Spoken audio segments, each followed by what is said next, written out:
নমস্কার বন্ধুরা, সোমা কিচেনে আপনাদের সবাইকে স্বাগত। আজকে একটা দুর্দান্ত স্বাদের রেসিপি আপনাদের সঙ্গে শেয়ার করতে চলে এসেছি।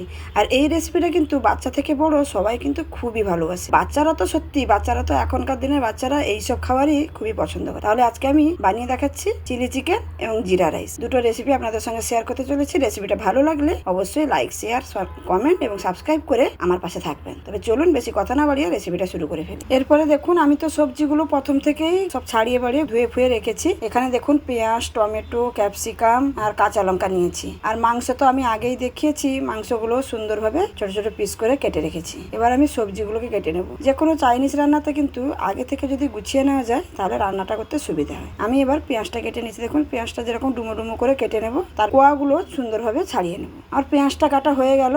দেখুন আমি আধা পেঁয়াজ একটু রেখে দিচ্ছি, কারণ এতটা পেঁয়াজ লাগবে না, যেহেতু চিকেন একটু কম আছে সেই জন্য সেরকম পরিমাণ বুঝে আমি পেঁয়াজটা ব্যবহার। এখানে আমি 1.5 মতন পেঁয়াজটা ব্যবহার। তারপরে দুটো ক্যাপসিকামও আমি সুন্দর এরকম ডুমো ডুমো করে কেটে নিই। টমেটোটাও আমি দেখুন এর মাঝখান থেকে বীজগুলো যে আছে, নরম অংশটা যে আছে সেটা আমি বাদ দিয়ে দেবো, দিয়ে খালি শক্ত অংশগুলো আমি নেব।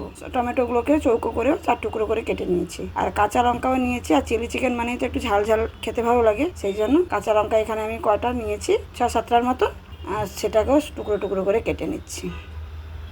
তারপরে দেখুন রসুনও বেশ খানিকটা আমি রসুন নিয়েছি এখানে। আর চাইনিজে একটু রসুনের ব্যবহার বেশি থাকলেও ভালো লাগে খেতে, সেই জন্য আমি একটু বেশি পরিমাণে রসুন নিয়েছি। রসুনটাকেও সুন্দরভাবে এরকম একদম মিহি করে কুচিয়ে নেব। আর তার সঙ্গে আদাটাও আমি কুচিয়ে নেব। আদাটাকে ছোটো ছোটো করে আমি কুচিয়ে সব কিছু রেডি করে নিচ্ছি। সবজিগুলো তো সমস্ত কিছু কাটাকুটি হয়ে গেল, গুছিয়ে নিয়েছি। এবার আমি চিকেনটাকে ম্যারিনেশন করে নেব। তার জন্য দেখুন চিকেনগুলোকে আমি নিয়ে নিয়েছি। প্রথমে দিয়ে দিলাম পরিমাণ মতো লবণ, আর তার সঙ্গে দিয়ে দিলাম একটা বড় 1 চামচের মতন গোলমরিচের গুঁড়ো। আর এই চাইনিজের রান্নাতে একটু গোলমরিচ ব্যবহার করলে কিন্তু ভালো লাগে, আপনারাও অবশ্যই ব্যবহার করবেন। এখানে দেখুন আর দিচ্ছি আমি আদা বাটা আর রসুন বাটা। আদা বাটা, রসুন বাটা দিয়ে দিলাম। তারপরে এখানে ভালো কালারের জন্য একটু কাশ্মীরি লঙ্কার গুঁড়ো ব্যবহার করছি। তার সঙ্গে এই সয়া সস 1 চামচের মতন আমি ব্যবহার করছি।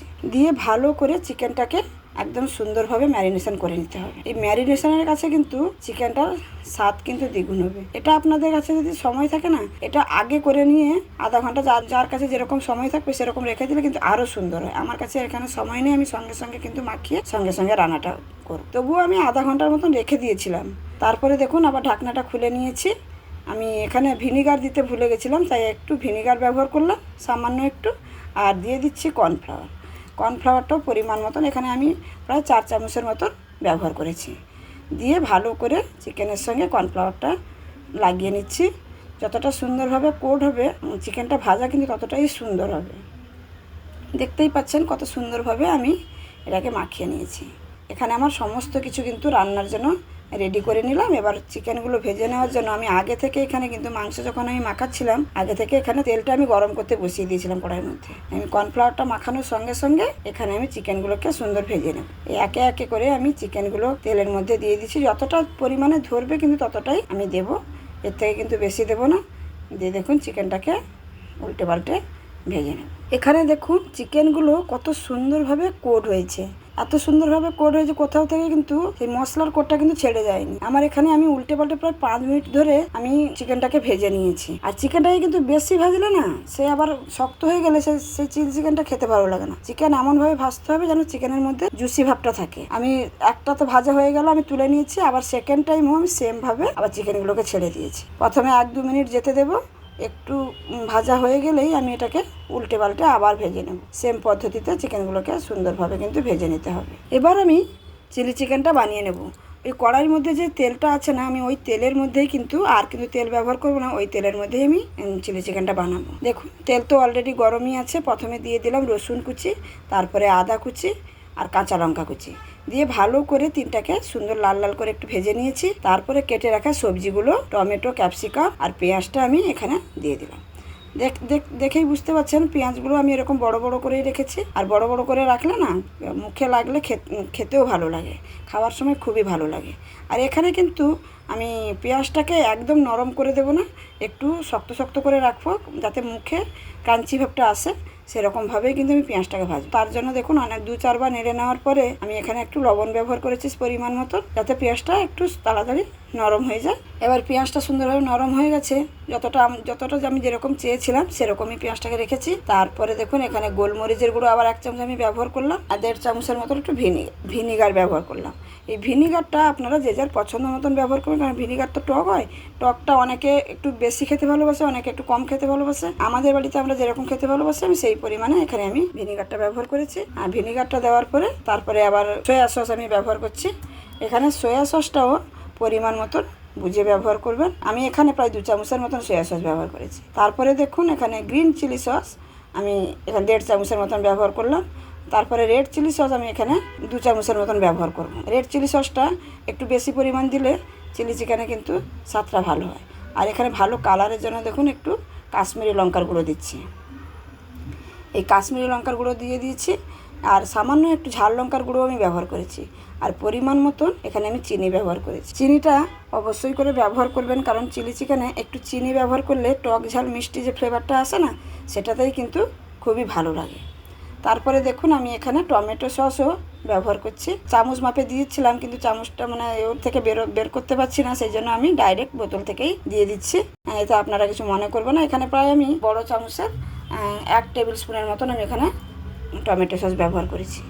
দিয়ে ভালো করে মশলাটাকে সবজির সঙ্গে দেখুন নাড়িয়ে নিচ্ছি। আপনারা দেখে নিশ্চয়ই বুঝতে পারছেন পেঁয়াজ আর ক্যাপসিকামারে কিন্তু একদম সুন্দর আছে মুখে লাগার মতন। এবার আমি সমস্ত কিছু তো মশলা মাখানো হয়ে গেল, মশলা করা হয়ে গেল। এবার আমি ভাজা চিকেনটা এখানে দিয়ে দিলাম। দিয়ে সবজির সঙ্গে 2-4 বার একটু নাড়াচাড়া করে নেব। এবার চিলি চিকেন দেখুন, চিলি চিকেন আমি যেটা এরকম অবস্থায় ড্রাই চিলি চিকেন করেও খাওয়া যায়, আবার একটু জল ব্যবহার করে একটু গ্রেভি করেও চিলি চিকেন ভালো, দুটোই কিন্তু খেতে ভালো লাগে। আর আমি আজকে একটু গ্রেভি বাড়া করব। দেখুন এখানে আমি যেই বাটিতে মাংস মাখিয়েছিলাম সেই বাটিতে আমি একটু সামান্য 2 চামচের মতন কর্নফ্লাওয়ার নিয়েছি। এই কর্নফ্লাওয়ার নিয়ে জল দিয়ে আমি গুলে আমি এর উপরে দিয়ে দেবো। যে যেরকম গ্রেভি খেতে পছন্দ করবেন সেরকমভাবে কিন্তু এইটা ব্যবহার করতে হবে, এই জলটা ব্যবহার করতে হবে। সেই জলটা দিয়ে আবার আমি নাড়াচাড়া করি। সঙ্গে সঙ্গে কিন্তু নাড়াচাড়া করতে হবে, না করলে কিন্তু এই যে কর্নফ্লাওয়ারটা কিন্তু বসে যেতে পারে। সেই জন্য একটু নাড়াচাড়া করে এখন আমি আরেকটু সামান্য পরিমাণ জল ব্যবহার করলাম। আমি কিন্তু একদম বেশি গ্রেভি রাখবো না, সেমি গ্রেভি মতন আমি বানাবো। এবার সব কিছু দিয়ে নাড়াচাড়া করে আমি একটু 5 মিনিটের মতন ঢাকা দিয়ে দিচ্ছি। 5 মিনিটের পরে ঢাকাটা খুলে নিলাম। খুলে নিয়ে দেখুন দেখতে কতটা সুন্দর হয়েছে, কত সুন্দর লাগছে। ক্যাপসিকাম পেঁয়াজ কিন্তু গোটাই আছে, আপনারা দেখে নিশ্চয়ই বুঝতে পারছেন। আমার এখানে কিন্তু চিলি চিকেনটা একদমই রেডি। এবার নামানোর আগে এখানে আপনারা স্প্রিং অনিয়ন ব্যবহার করতে পারেন। আমার কাছে স্প্রিং অনিয়ন নেই বলে আমার কাছে ধনেপাতা ছিল, তাই আমি একটু ধনেপাতা ব্যবহার করলাম। আর ধনেপাতা দিলেও খুব সুন্দর লাগে খেতে, একবার দিয়ে দেখবেন কত সুন্দর লাগে খেতে। ধনেপাতা দিয়ে আমার চিলি চিকেনটা সম্পূর্ণ রেডি। আমি চিলি চিকেনটা নামিয়ে দিয়ে এবার আমি জিরে রাইসটা তৈরি করে নেব।